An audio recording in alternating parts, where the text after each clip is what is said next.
much for watching this video. I hope you really enjoyed it. Something that I would say for my tips and tricks sections would just be, you don't have to eat it all in one night. If you're starting to feel like it's heavy, just go ahead and put it in the fridge. The next day, warm it up in the microwave about 10 to 15 seconds. It'll have the same taste. And then when we eat it, we usually put powdered sugar on it or whipped cream sometimes. And then I really like putting ice cream on warm chocolate stuff, so I'll go ahead and put that on mine.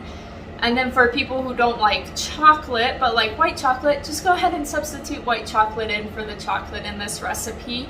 Whenever I do that, I will put berries on top. You can put any fruit you think will go well. And then if you want to do like a berry syrup, I'll just warm up berries in a saucepan and put some sugar in there and drizzle it on top. It turns out amazing. That's really all I have for the tips and tricks this time, but I hope that you enjoyed it. I hope you try this and let me know how it goes. Like and subscribe to my channel if you want to see more, and I hope you have a good rest of your day.